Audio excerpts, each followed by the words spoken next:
Congratulations, Texas. After all of these years, you've taken the crown from Arizona as the worst state in all of America when it comes to policing. Round of applause. How wonderful. You certainly do amaze me. Now, in order for you all to understand why I consider Texas now to be the worst state in all of America, and why you couldn't pay me to visit that stinkhole, first we have to give you a bit of background, starting with their penal code of 38.15. It states that a person commits an offense if the person with criminal negligence interrupts, disrupts, impedes, or otherwise interferes with a peace officer, emergency medical services, firefighters, etc., etc. Pretty normal law stuff if I do say so myself. Except this leaves a lot to police interpretation. It is unconstitutionally vague. Let me put it to you this way, we the people. In my home state of Michigan, according to comornlaw.com, obstruction can cover a wide range of actions, including lying to the police, physically interfering with an officer's job, or helping someone else avoid arrest. Heck, even Arizona, the state that I used to consider the worst when it comes to policing, has a penal code of 13-2402, which defines obstructing governmental operations as someone threatening to use or using physical force. But none of this is the case with Texas. They don't define interference with public duties, or anything similar to that, as a physical act. Why is this a problem? Because it gives the cops in Texas a whole lot of leeway to violate our rights freely and get away with it.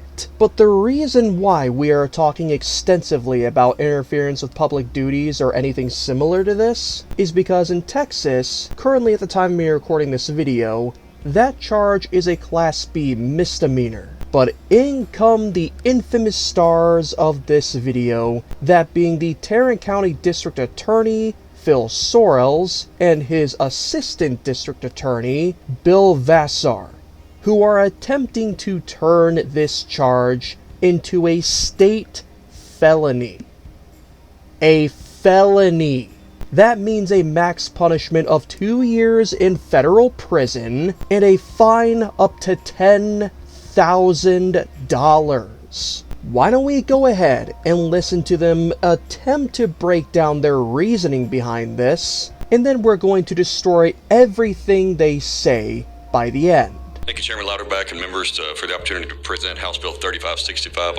I'll be quick. I know that others are waiting, but basically, currently under Section 38.15A of the Penal Code, a person commits the Class B misdemeanor offense of interference with public duties if they disrupt, interrupt, impede, or interfere with the following public servants while they are conducting their official duties: peace officers or police canines, EMS and fire, animal control, and county public health, environmental, radiation, or safety officials. For these public servants, every day and every counter on the job is inherently dangerous, as you know, Chairman. Specifically for law enforcement, when an officer is working a traffic stop or accident scene, dealing with an outside party who is screaming or encroaching the officer's physical space can cause unnecessary distractions and escalation. Additionally, the officer may have to call for backup to deal with the outside party, taking precious resources away from other emergency calls. In Tarrant County, some individuals actively seek out opportunities to interfere with law enforcement during service calls, film the encounters, and post them to YouTube, where the footage is monetized. The current criminal penalty for interference with public duties is a Class B misdemeanor, and this bill simply moves to a state jail felony. While the First Amendment protects the right to film law enforcement interactions, the right should not extend to behavior which obstructs a public servant's ability to do their job. Members, I'll be glad to answer any questions. This bill was brought to us by the Tarrant County District Attorney, Phil Sorrells' office, and would be glad to answer any questions. Would like an opportunity to close when appropriate. And this bill has been passed by the Senate in the form of Senate Bill 1208 and is in the Criminal Jurisprudence Committee at this time. Okay, and you're here today.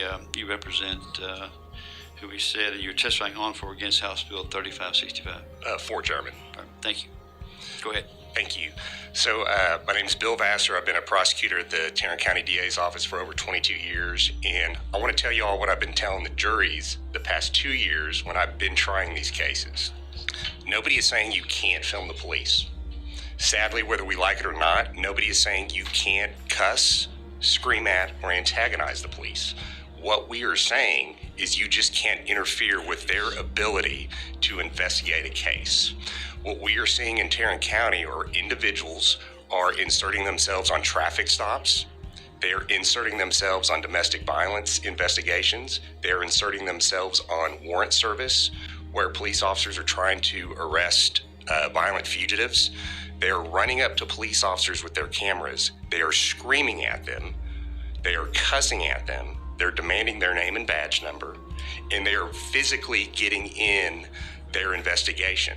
And the problem with that is it's a public safety issue, because I'm amazed in the 20 or 30 cases that I've dealt with in Tarrant County that nobody's gotten hurt. So why do we need to make this a felony? Because we are just having the same group of people are getting arrested over and over again. A couple days in the Tarrant County jail is worth it for them to post it on YouTube and make money off of it.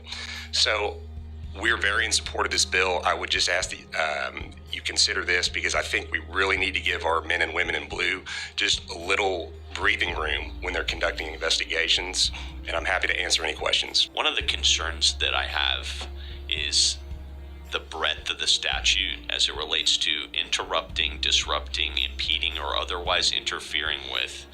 And it seems to me that captures a broad range of conduct, right? How are peace officers trained on what constitutes a violation of this provision?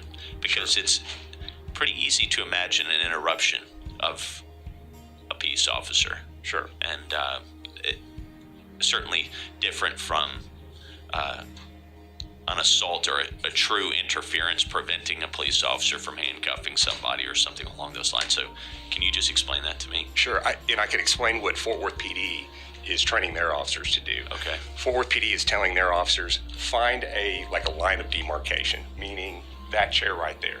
Sir, you're welcome to film over there, but you've got to stay by that chair. Okay? So that's what we are training them to do.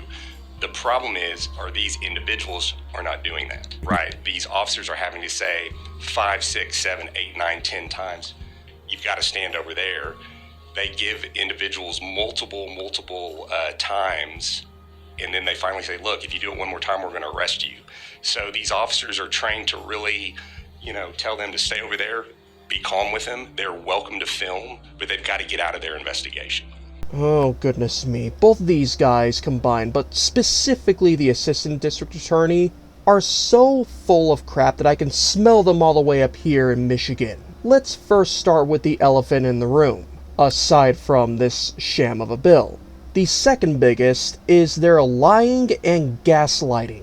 Both of these guys claim that they have dealt with cases where auditors and cop watchers or other regular people have gone up to cops while they're performing their duties and put cameras, and I quote, in their faces. Even Bill Vassar stated that he's amazed that nobody from Tarrant County has gotten hurt because of this. Why the f you lying?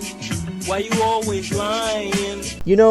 I would laugh sarcastically if it wasn't for the fact that this woman almost died that night. You all heard the agonal breathing that happens when somebody is about to pass away. Gee, I wonder why these attorneys never once brought up that situation or any other situation where the cops have flagrantly violated people's rights in Texas based on this sham of a penal code. Maybe it's because they were trying to control the narrative. Just a shot in the dark, just spitballing here. There's also them trying to claim that auditors and cop watchers make money off of their interactions, which, setting aside the fact that there are a few select that purposely don't, I dare you to name even one lamestream media source that doesn't make money off of what they report. If you can name me even one news media outlet that doesn't monetize its content, I will take back everything I said on this regard in terms of that statement being pointless from those attorneys. Oh yeah, and same with you coming up with even one instance in which an auditor or cop watcher intentionally went up to a cop's face and started filming them from inches away. Because I can name a few instances in which a cop got into an auditor or cop watcher's face, or even a regular citizen's face, the same way in which they're describing. Just to name one example, Captain Lillard. And another aspect of their gaslighting is that they're trying to claim that they're not against filming the police or using your First Amendment rights to freedom of speech around them. You know, Cohen v. California. And yet they're making these false claims about putting cameras in the faces of these police officers while providing no examples of such. Because no examples exist. I honestly don't know what more I can really say to drill into your heads just how bad this bill is going to be if it gets passed. I mean, I consider that one city ordinance in Wyandotte, Michigan to be completely unconstitutionally vague and leaves a lot to interpretation by law enforcement. Do you think 38.15 being turned into a state felony is any better? Actually, you know what? Screw it. I'm going to be lazy for once. In order to sum up how I feel about this sham of a bill, we're going to let this lady on the stand do the talking for us. You are testifying on for or against House Bill 3565? Against. Against. Yes, sir. Thank you. Go ahead. HB 3565 increases the criminal penalty for the offense of interference with public duties from a Class B, which is 180 days in jail, up to a $2,000 fine, to a state jail felony, which is up to 2 years in jail and a $10,000 fine. Interfering with public duties is broadly defined as a person who interrupts, disrupts, impedes, or otherwise interferes with a peace officer while the officer is performing a duty. People who film the police or protest are often charged with this offense. Protesting and recording police officers are both protected speech under the First Amendment and should not be considered felonious conduct. As the previous witness stated, there is no bright line rule for uniform training for this type of offense. I'm aware of situations where officers who do not want to be filmed, period, or at all, have used this as a weapon against the person who is filming. We are completely against trying to increase the criminal penalties for what is not only protected speech, but what is oftentimes nonviolent conduct that poses no threat to law enforcement. This will have a chilling effect on the rights that we all hold near and dear to us. People will be deterred from holding officers accountable and protesting in fear of being stamped as a felon for the rest of their lives. Rather than punishing citizens for the nonviolent conduct, we should be encouraging this type of conduct. For these reasons, we are opposed to HB 3565. Thank you. Thank you. Are there any questions? Thank you. Oh, right, and I find it very hypocritical that they were willing to ask questions to these attorneys, but not that lady who brought up those really excellent points. But unfortunately, I do have some bad news for you, everybody. As most of you may or may not have heard, this bill has already been passed through the Senate in Texas. It's for this reason primarily, along with the sheer violence portrayed by the police all over Texas, that I consider this state to be the new worst when it comes to the police. By no means can this bill be passed in the House of Representatives. And in case any of you feel the same way as I do about this sham of a bill, we're going to be leaving contact information down below, not only to this district attorney and his assistant district attorney, those being Phil Sorrells and Bill Vassar respectively, but we're also going to leave contact information down below to the Speaker of the House in Texas, Dustin Burrows, so you can encourage him not to allow this bill to go through. Please make sure to be as respectful as can be if you decide to redress your grievances, but just like the acronym of our channel says, please do let them hear our roar. Now this is probably the part where I should be promoting Attorney Shield to you guys. Check out the description, pinned comment down below, or the QR code on the screen. Use our promo code of ROR1776 to get your first purchase 10% off. That way you can have an attorney on speed dial and protect yourselves from police interactions and police violence. But aside from that, we the people, unlike these two scumbag attorneys, never stop loving the good old Constitution.